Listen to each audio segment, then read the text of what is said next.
제가 2월 13일 날 부산민주공원에서 창당선언을 했습니다. 그때를 생각하면서 오늘 선거 하루 앞둔 날 다시 부산으로 왔습니다. 너무 잘 아시겠습니다만은 제 부산의 아들이고, 또 상세히 설명드리자면 구덕초등학교, 대신중학교, 해광고등학교 나왔습니다. 네, 제가 전국을 돌면서 부산만이 아니라 전국의 모든 시민들이 조국혁신당에 대해서 뜨거운 열기를 가지고 지지를 해주시고 격려해 주셔서 너무너무 감사합니다.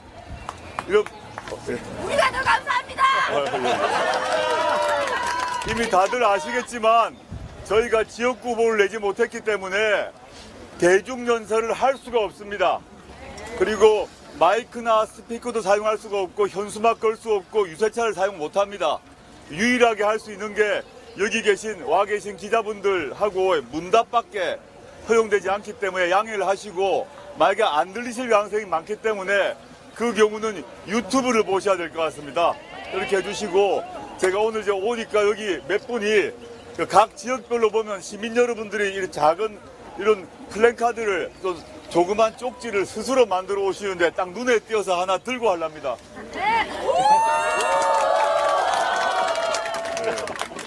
자, 한번 읽어보겠습니다. 입틀막, 파틀막도 모자라 구틀막, 복면가왕 구준윤의 봉변가왕, 이게 나라냐고, 똑띠 단디 투표하고 나라 구하자, 압도적, 제 말투네, 압도적으로 위하자고, 부산마 희딱 비비부장.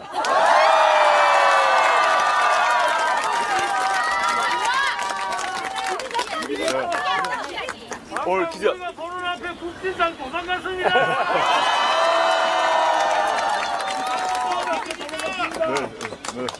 이제 그 기자분들께서 소속사하고 이름하고 성함하고 밝혀주시면 제가 답변 드리겠습니다. 잠깐만 꽃다발 좀 드리고 하기 시작. 꽃다발 먼저 한다면 잠깐만. 예. 기자분들 죄송합니다. 꽃다발부터. 너무 귀하신 분이 오셔서 사진 하나 찍어야 되니까요. 예. 고맙습니다. 소원을 이루었습니다. 사진 한번 찍으시죠.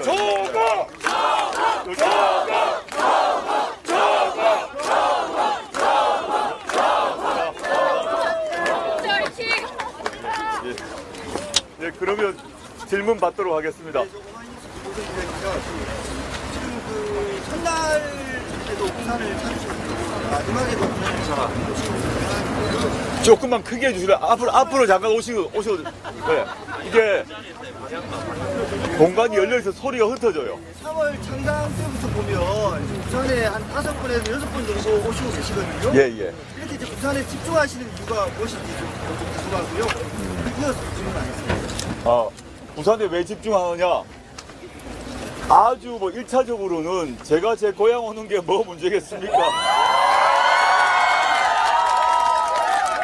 네, 당장은 저희 아버님은 돌아가셨기 때문에 저희 어머니 여기 사시고, 제 동생, 친인척 거의 다 여기 살고 있고, 그리고 제 초중 고등학교 동창이 여기 살고 있는 곳에 자주 오는 것은 인지상정이고, 더 중요하게는 저는 많은 사람들이 언론에서 또 정치평론가들이 부산에 대해서 부산이 정치적으로 보수다 아니다 이런 얘기를 막 하는 것 같습니다. 그리고 저는 그러면서 제가 부산에 왔다 갔다 하는 문제와 관련해서 이러이러한 논평을 내시던데, 저는 이 부산만이 아니라 대구 경북도 왔다 갔다 하고 다 전국을 돌고 있습니다만은, 부산만이 아니라 전국적으로 제가 확인하고 있는 것은 현재 윤석열 정권이 2년간 해왔던 각종 행태, 윤석열 정권의 무도함과 무능함과 무책임함과 무지함에 대한 분노는 지역을 가리지 않았습니다. 그리고 윤석열 대통령 그 개인이 보여준 언동, 말과 행동에 대해서 많은 국민들이 역시 실망하고 있고, 지난 2년간 전국의 많은 시민들이 부산을 포함해서 대한민국의 국격이 떨어지면서 자존심이 상했다고 생각합니다. 이런 점들을 확인하고 있고, 이걸 전제로 저는 말씀드리자면, 저는 이 변화가 제가 고향이 부산이라서가 아니라 부산에서 출발할 수 있다고 저는 믿었습니다. 그래서 제가 2월 13일 날 창당 선언도 부산에서 했고 그 뒤로 계속적으로 부산을 방문하고 있는 이유가 저는 이게 제 혼자 생각이 아니라 부산이 바뀌면 우리나라가 바뀐다고 저는 확신합니다. 네, 우리나라 역사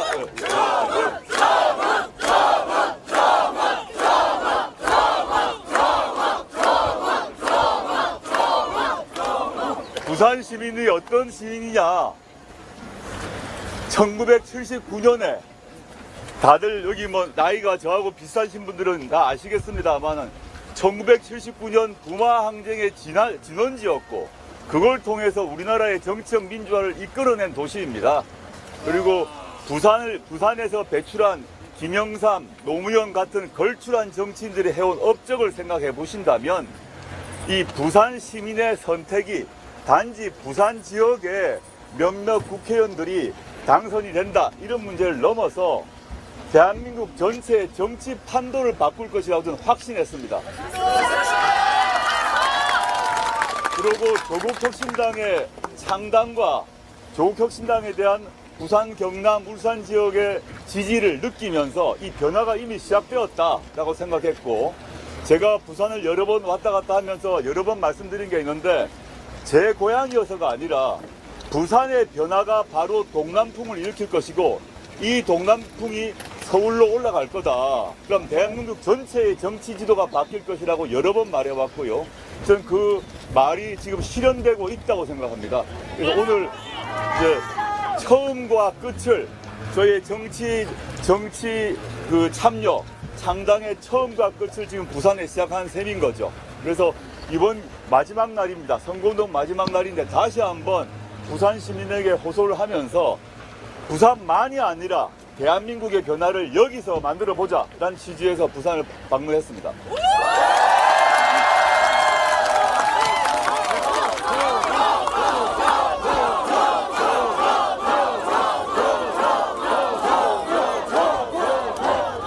잠깐 저기 마스크 쓴 시민 요 갖고 계신 종이 카드 한 밑에 가 주실랍니까?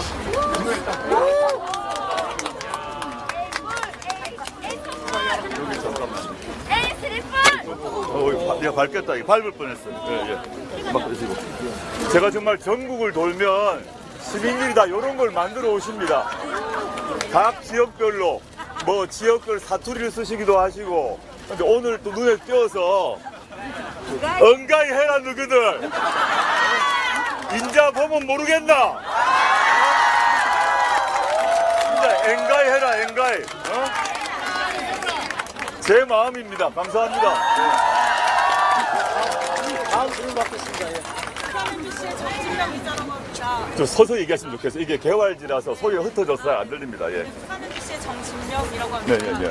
다른 게 아니라 오늘 이제 선거운동 막바지인데요. 어떠한 계획이 있으신지 또 내일은 어떻게 좀 마음가짐 가지고 지켜보실지 이거 한 가지랑요. 또 두 번째는 당선이 혹시 되시면 어떤 정치를 좀 구현하실지 그게 궁금합니다. 오늘 일정부터 말씀드리면 오늘 부산에서 시작해서 여기 마치고 대구로 갑니다. 대구를 하는 이유가 사람들이 이제 보면 대구가 막 보수 지역이다 또는 뭐 진보 정치의 험지다 이런 얘기를 많이 하더라고요. 그래서 대구 지역에 대해서는 가봤자 소용없다 이런 말 하는 분도 있습니다. 저는 절대 그렇게 생각하지 않습니다. 대구가 험지라고 통상 말하지만 제가 대구 경북 지역을 몇 번 갔는데 밑바닥 인심이 달랐습니다. 대구 동성로를 걸어가는데 시민들이 저한테 찾아와서 격려의 말씀을 하는 게 그 말씀을 생생히 듣고 느꼈거든요. 그래서 저는 부산에 와서 대구로 가고 대구에서 일정 마치고 광주로 갈 것입니다. 서쪽으로 넘어가서 광주에서 일정을 마치고 서울로 올라가서 밤에 서울 광화문에서 마무리하는데 광화문 세종문화회관을 가는 이유는 과거 우리가 박근혜 정권을 조기종식 시킬 때 서울 같은 경우에서는 광화문이 그 상징적 장소입니다. 촛불 명예혁명의 상징적 장소이기 때문에 마지막 오늘 행사를 광화문에서 하기로 했습니다. 이런 일정으로 잡고 있고요. 내일은 이제 아마 오늘 6시 정도 끝나고 나면 출구조사가 나오지 않겠습니까? 지역구 후보들도 마찬가지고 저희는 비례 후보이기 때문에 좀 비례 후보는 남아있는 게 뭐냐면 이 3% 넘지 않는 정당은 3%를 넘지 않는 정당은 0석이 됩니다. 그리고 그 0석의 경우 그 퍼센트, 예컨대 2.9면 2.9를 다른 정당이 나누어 가집니다. 그 2.9를 여러 5개 정당이 2.9가 되면 그분들이 나눠 받는 게 아니라 모두 0이 되고 그 2.9를 다른 정당이 나눠 가진다. 이 말은 조국혁신당도 나눠 가진다는 얘기입니다. 그래서 조국혁신당이 최종적으로 몇 석인지는 아마 내일이 아니라 모레 아침 오전 정도 확정되지 않을까 싶습니다. 대략적으로 몇 석이가 나옵니다만은 그런 2.9 이하를 받는 정당이 몇 석일지 우리는 모르지 않습니까? 그래서 그걸 최종적 조국혁신당의 의석수, 최종적인 조국혁신당의 당선자 수도 모레 아마 정오 정도 나오지 않을까 예상하고 있습니다. 그게 확정이 되면 확정되고 난 뒤에 조국혁신당의 당선자들과 함께 무엇을 할 것인지를 밝힐 것입니다. 그거는 그때 제가 말씀드려야 될 것 같고 미리 말씀드릴 수는 없을 것 같고 좀 추상적으로 말씀드리자면 2월 13일 창당 선언, 3월 3일 창당 이후에 조국혁신당이 보여왔던 여러 가지 기세가 있지 않습니까? 기운이 있지 않습니까? 여러분들이 많은 분들이 조국혁신당을 지지하는 여러 이유 중에 하나가 있을 것인데 윤석열 정권과 더 단호하게, 더 신속하게, 더 강력하게 싸우고 있다라는 그런 느낌을 받으셨기 때문에 그리고 여러분들 부산 시민들과 대한민국 국민들의 마음을 읽고 이 사람들이 제대로 싸우려고 하는구나를 느끼셨기 때문에 지지하고 있다고 생각합니다. 그 기세와 기운 절대 포기하지 않고 당선되고 난 뒤도 그 기세를 더 가열차게 유지하면서 싸워나가고 동시에 더 중요한 거는 국회의원이 되고 나서 배지 다는 게 중요하지 않다고 생각합니다. 배지를 하는 게 저희 목표라면 그게 의미가 없죠. 변화를 만들어낼 것입니다. 예. 저희 의석수가 그래 큰 의석.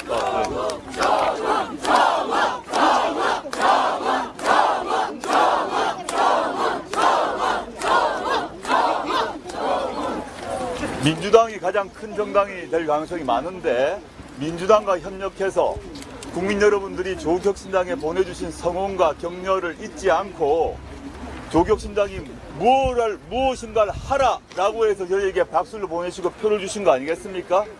조국혁신당의 또 대표인 저에게 무언가를 하라고 요청하고 계세요. 그것을 반드시 실현해서 손에 잡히는 그런 성과를 국민들께 드리도록 모든 노력을 다하겠습니다.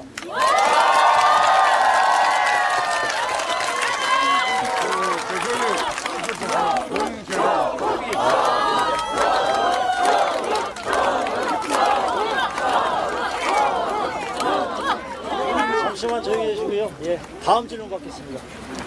국제신문의 가까이 좀 오시면 좋을 것 같습니다. 예. 국제신문의 김민정 기자라고 합니다. 우리 그 범야권 200석 이야기도 나오는데 이럴 경우 실제 개헌이 가능하다고 보시는지 아니면 그리고 또 우리 다른 야당이랑 비슷한 수준이라도 개헌 공감대를 이렇게 나누고 계신지 여쭤보겠습니다. 개헌 문제는 지금 현재 다른 야당과 공감대를 이룰 시간도 그 여력도 없는 상태입니다. 지금 선거 진행 중이기 때문에 그렇고 200석이 되게 되면 이제 법리상 개헌이 가능합니다. 그리고 물론 개헌은 여야가 합의해서 개헌 특위를 만들어야 될 것이고 개헌 특위에서 합의가 되면 조문을 다 이제 바꾸는 작업들을 하고 그 다음에 국민 투표를 해야 되거든요. 아주 쉬운 어려운 과정입니다. 쉬운 과정이 아니라고 생각하고 지금 바로 개헌을 얘기하는 건 좀 성급하다 생각합니다. 기자님께서 질문하셨던 200석 범야권이 200석을 얻는 걸 전제로 질문을 한다면 첫 번째 해야 될 일은 개헌이 아니라 윤석열 대통령이 거부권을 오남용해왔습니다. 김건희 특검법 날렸습니다. 그 다음에 이태원 특검법 날렸습니다. 그 다음에 노란봉투법 날렸습니다. 자신의 가족을 보호하기 위해서 자신이 갖고 있는 헌법적 권한을 오남용해 왔습니다. 그리고 여야가 지금 전 국민들이 바라고 있는 예컨대 이태원 참사 특별법을 만들어 가지고 진상 규명을 하고 책임자를 처벌하겠다는 게 좌와 우의 문제입니까? 진보 보수의 문제입니까? 왜 이태원 참사 특별법을 윤석열 대통령이 막는 것입니까? 이해가 안 되지 않습니까? 근데 200석을 갖게 되면 윤석열 대통령이 거부권을 행사하더라도 법안을 다시 통과시키게 되고 그 경우 거부권이 필요가 없게 됩니다. 의미가 없습니다. 바로 법률이 됩니다. 그래서 맨 먼저 해야 될 일은 윤석열 대통령의 거부권을 거부할 수 있습니다.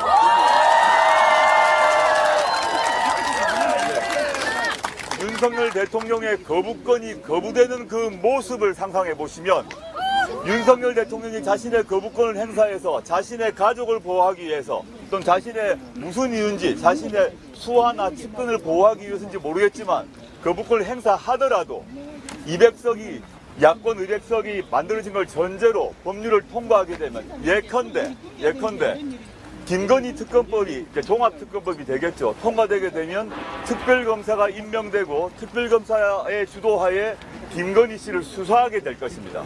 수사하게 되고 그 특별검사는 검찰의 말을 듣지 않습니다. 헌재 검찰을 독자적인 권한을 가지고 독자적으로 수사를 하고 기소를 하게 될 것이고 그 경우 200석이 확보되고 김건희 특검법이 통과된다면 여러분들은 이 하반기에 김건희 씨가 법정에 서는 모습을 보게 될 것입니다.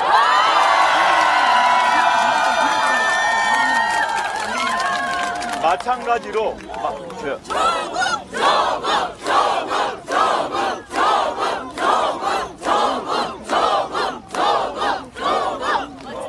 마찬가지로 이태원 참사에 책임 있는 자 그 경우도 특별검사의 수사에 따라서 그들도 법정에 서는 모습을 보게 될 것입니다.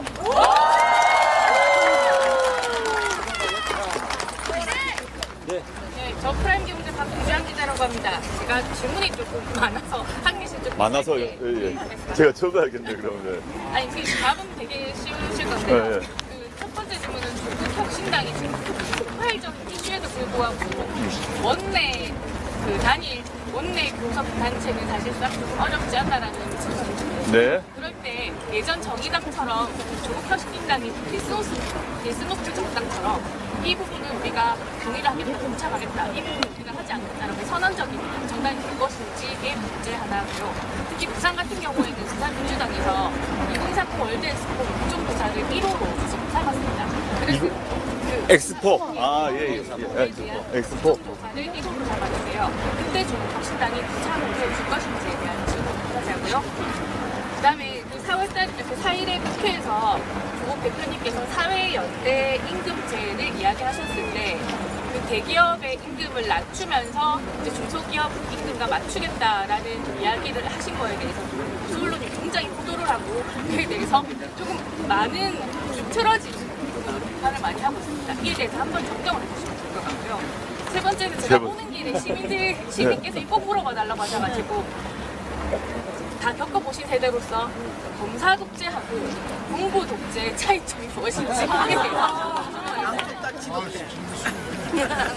아주 어려운 질문을 하셨는데 현재 원내교섭단체는 20석이 필요합니다. 20석이 저희가 되면 좋겠죠. 근데 쉽지 않을 수 있다. 현실적으로 생각하고 저희가 얼마를 얻을지는 아무도 알 수가 없습니다. 국민이 결정하시는 것이고 오늘 그 선거운동을 종료하고 난 뒤에 내일 국민들이 얼만큼 조국혁신당에 표를 줄 것인지는 그 겸허한 마음으로 기다릴 것이고요. 20석이 안 된다고 하면 저희 뜻과 같은 여러 정치 세력이 계실 것인데 합당을 하지 않더라도 과거에 그 노회찬 의원의 정의당과 평화민주당이 있었죠. 평화민주당이 공동의 교섭단체를 만들 수 있거든요. 그런 방식으로 공동교섭단체를 만들 수 있을 것입니다. 당의 독자성을 유지하면서 공동교섭단체를 얼마든지 만들 수 있기 때문에 그렇게 해서 원내교섭력을 강화하는 방식이 있고요. 두 번째, 이제 부산민주당에서 엑스포 국정조사 말씀했는데 저는 전적으로 찬성하고 왜 찬성하냐 하면 뭐 언론에도 많이 났습니다만 당시 윤석열 대통령 그리고 용산 대통령실에서는 부산 엑스포가 유치된다고 믿었다는 거 아닙니까? 된다고 믿어서 자신만만했다는 거 아닙니까? 그런데 투표 결과 보셨죠? 거기에 엄청난 돈을 퍼부었습니다. 투표 결과를 보니까 한심하기가 이를 데가 없었습니다. 그 많은 돈을 퍼붓고 도대체 압도적으로 졌지 않습니까? 이거는 그런 보고를 누가 했는지 도대체 얼마를 돈을 썼는지에 대해서는 국정조사가 필요하다고 생각하고 민주당과 함께 이 문제를 밝혀야 된다 생각하고 있습니다. 그 다음에 세 번째는 사회연대 임금제인데 이건 묘하더라고요. 사회임금연대에 대해서 이제 희한하게 저희가 주장했던 내용을 대기업 임금을 깎는다라고 제목을 뽑으면서 국민의힘이 뭐라고 하냐면 민주노총도 반대한다라고 저희를 공격하는데 제가 지금까지 아는 바로는 국민의힘은 대기업 임금을 깎으라는 사람들 아닙니까? 그런데 사실관계로 보면 그다음에 국민의힘과 민주노총은 성격이 좀 반대 아닙니까? 그래서 이게 좀 이상하다 생각하고 있고 더 중요한 거는 뭐냐면 이게 너무 어려운 정책적 얘기인데 설명을 드리겠습니다. 이거는 법률로 임금을 깎는 이게 아니고 그게 애초에 아닙니다. 그게 노사정이 합의하는 정책입니다. 그래서 스웨덴 이런 나라에서 이미 실시한 정책입니다. 우리나라에서도 한국노총 등에서 방안을 제시한 적도 있고 우리나라 재벌 중에서도 SK 이노베이션에서도 실시한 바도 있습니다. 예를 들면 이런 겁니다. 현재 지금 우리나라의 정규직과 비정규직의 임금 격차가 심하지 않습니까? 젊은이들이 정규직 시험 힘들어요, 실제. 그리고 정규직과 비정규직도 차이가 있지만 대기업과 중소기업도 임금 격차가 심합니다. 그 젊은이들이 중소기업을 가기 싫어하고 중소기업도 인력난에 시달리고 있습니다.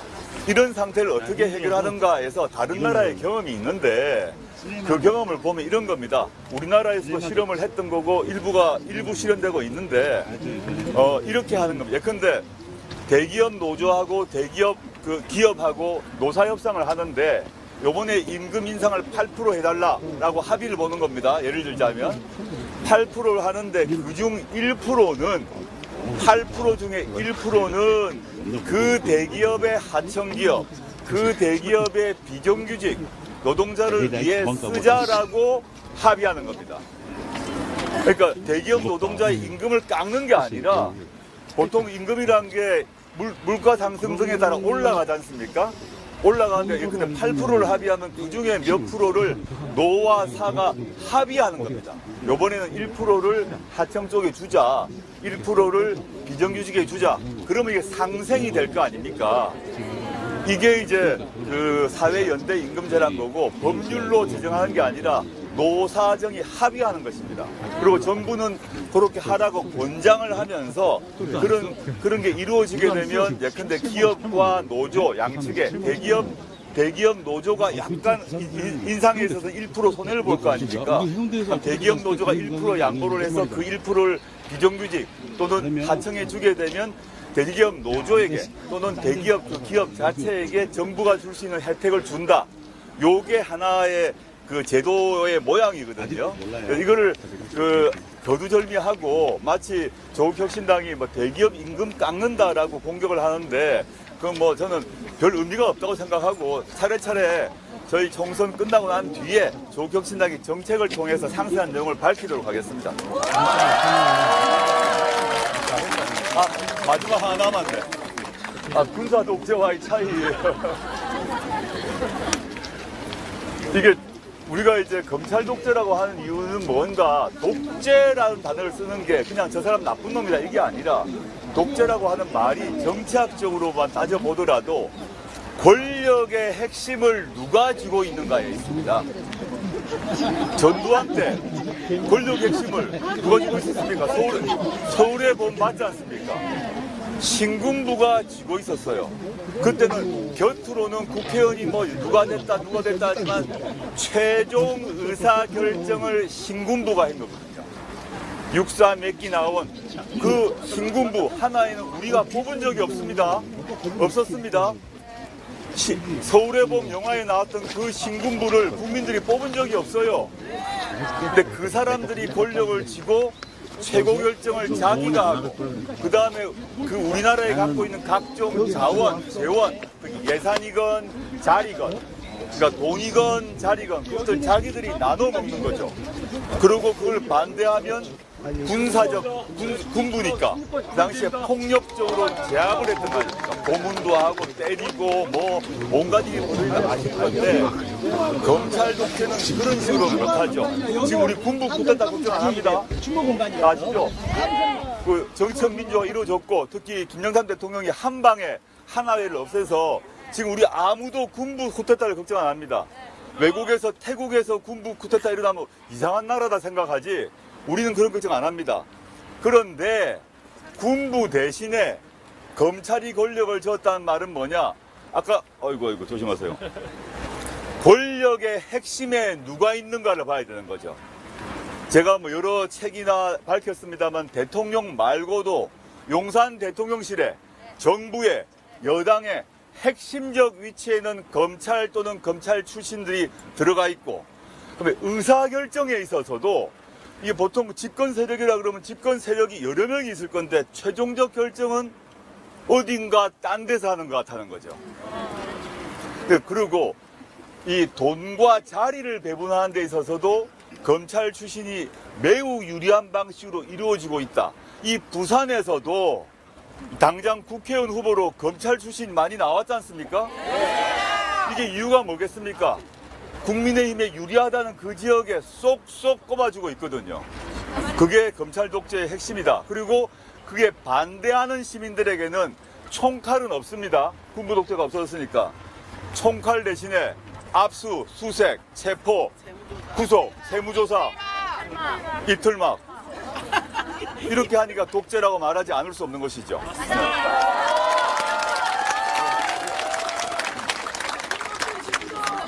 좀 안 들려서 소리 때문에 조금 서셔야 돼요. 네, 질문 하나만 더 드리면은 이 산업은행 이전에 대한 부산 시민들의 열망이 높은데 이걸 이뤄낼 수 있는 구체적인 뭐 방안이나 방안을 생각하고 계신 게 있는지 추가로 공공기관 이전 지역 이전에 대해서 어떻게 생각하시는지.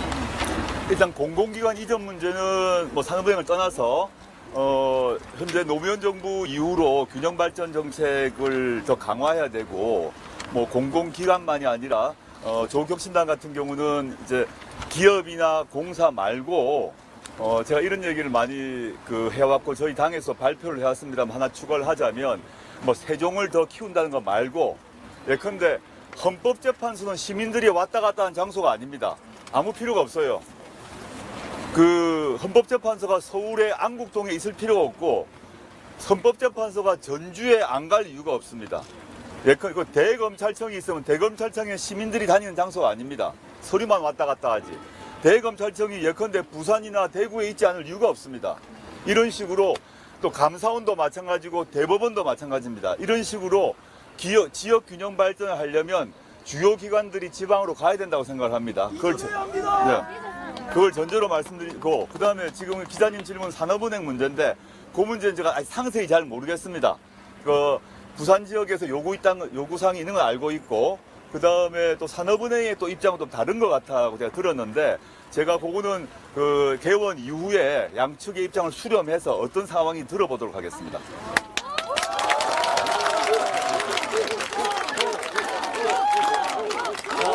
마지막으로 하나만 더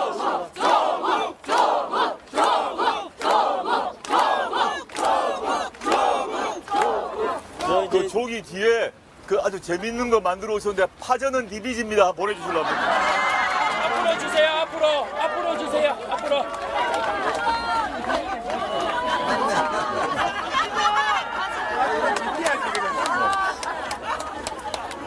정말 끝내주세요.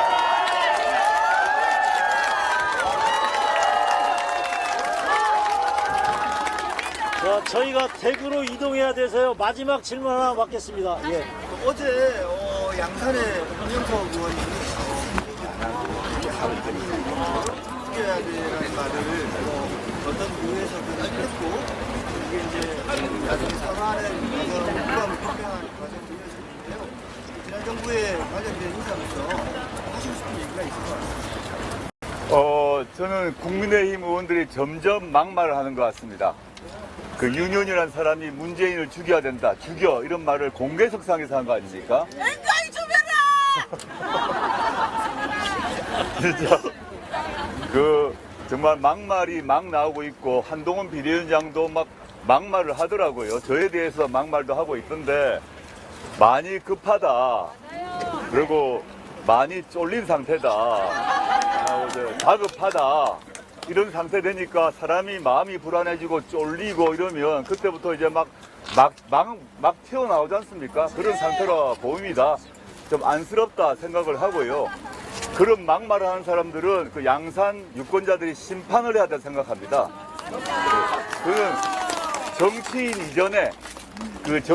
이전에 우리나라 지금 대한민국의 시민들의 수준이, 교양 수준이 얼마나 높은데 정치인 이전에 보통의 시민들도, 일상을 살아가는 보통의 시민들도 그런 막말을 하지 않습니다.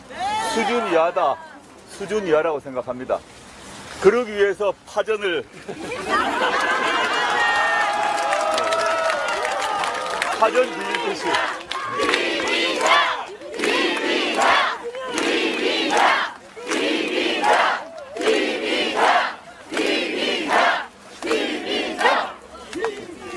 파전 뒤집듯이 비벼주십시오.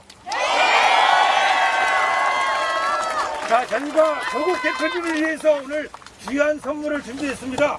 다름이 아닌 광복군의 사명이 그려져 있는 태극기입니다. 이 태극기를 고 강철정님의 고모님 박정혜 여사와 미래세대 30대 청년 전세훈 군이 우리 조국 대표님에게 전달해 주시겠습니다.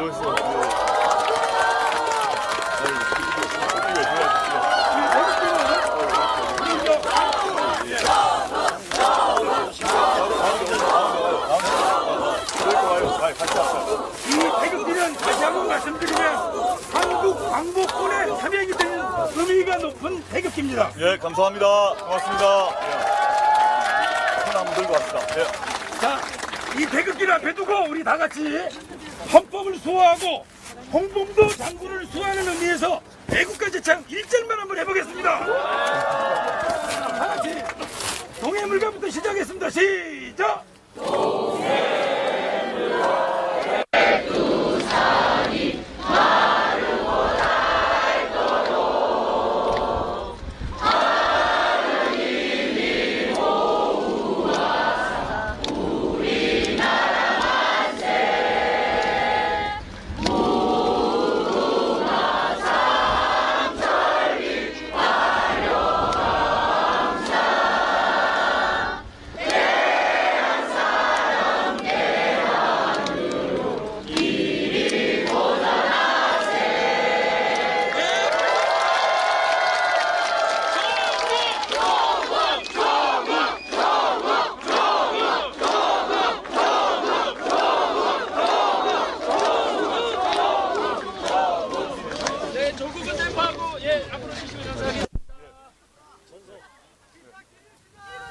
제가 지금 오늘은 그 아침부터 하루 종일 움직여 전국을 뛰어야 됩니다. 그래서 통상은 사진을 찍고 합니다만 제가 바로 이동을 해야 돼서 양해해 주시고 좀 양해해 주시고 총선 끝나고 난 뒤에 여유 있는 일정을 가지고 부산에 당연히 다시 내려오겠습니다. 네.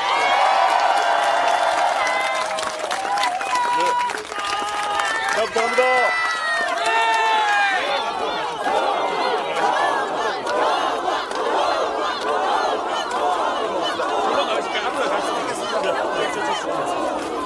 돌에서 봅시다. 고맙습니다. 네. 고맙습니다. 네. 아이고, 고맙습니다. 예. 좀 잡고. 자, 길 좀 끌게요. 자, 이동하겠습니다.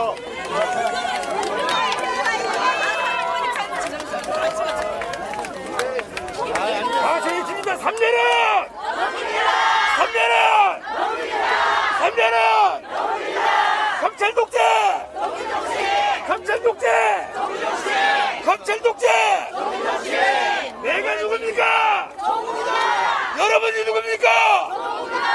우리가 누굽니까?